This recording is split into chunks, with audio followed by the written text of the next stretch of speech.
Hello, hello guys. Ay, hindi nga pala, mga idol. Um, Dito ako ngayon, idol, sa motor ko. Bali, pakita ko sa inyo yung kaibahan sa motor na to. Para kung sakali magkaroon man kayo ng ganitong motor, alam nyo na kung paano gawin o paano i-maniho. Ito, wait lang. Ito na siya, mga idol. Bali, ito at saka ito. Ang kinaibahan kasi nito bago ka magbitaw ng clutch, kailangan ano ka dito, nakapihit ka ng konti. O kaya wag yung pagsabayin mo yung o kaya mauna to ng konti sa tapos bago ka magpihit dito. Mahina yun dito kay YTX. Bali, para siyang nabubulunan, parang kulang sa gas. Ito, hirap kaso dito ito ay ipakita ko sa inyo yung kaibahan ng motor na to. Wait lang. So, ayan na mga idol, pakita ko sa inyo.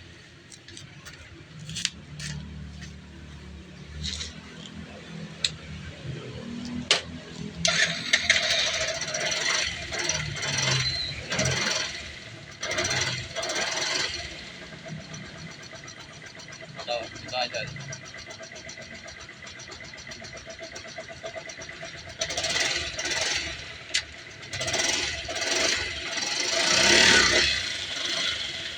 Ganun. Kailangan nakapihit ka muna bago magbitaw.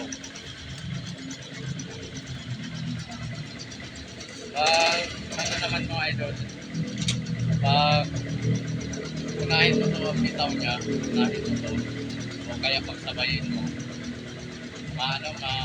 mabagal. So,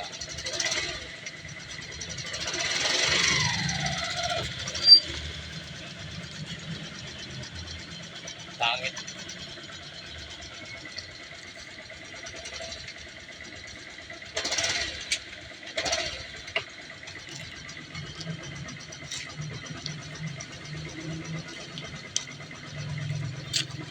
Hanap ako ng sample para makita nyo kung anong lakas niya.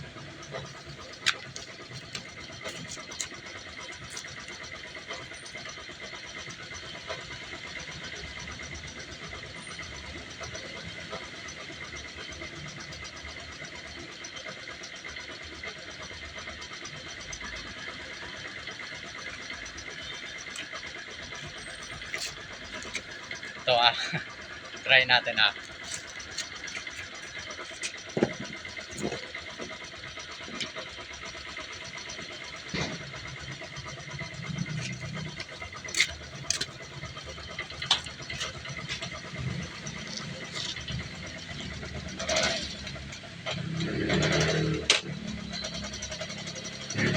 Ito yung sabay yung guys, sabay yung clutch sa throttle tignan mo. Yung makaahon siya.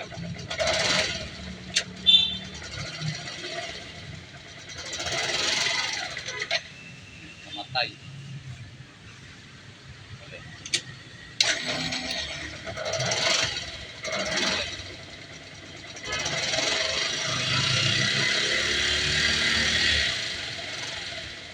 Wait lang, wala pa pala.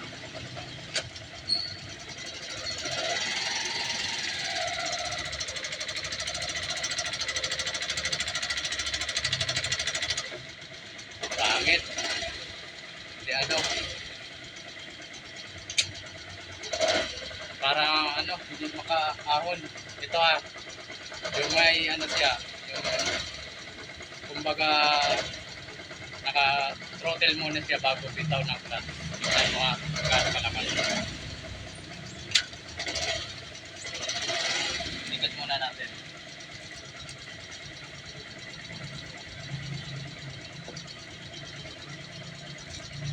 Dikit. Dikit ko kaya naiwalay sa gulong ito. Diba?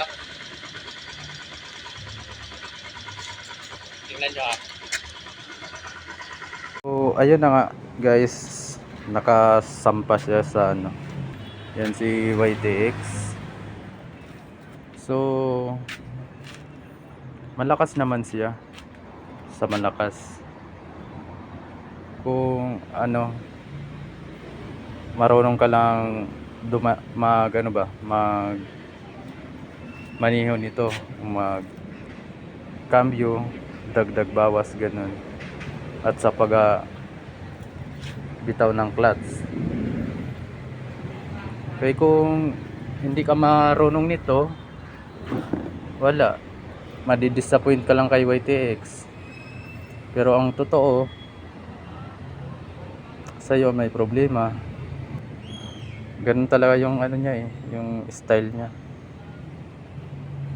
Kasi nakahawak na din ako ng TMX, hindi naman ganito. Pwede naman pagsabayin yung yung clutch niya at saka throttle. Ito hindi. Pag pinagsabay mo, lalo na pag may angkas ka, mahina, parang kulang sa gas. So, ayun nga mga idol. Sana may natutunan kayo. Salamat.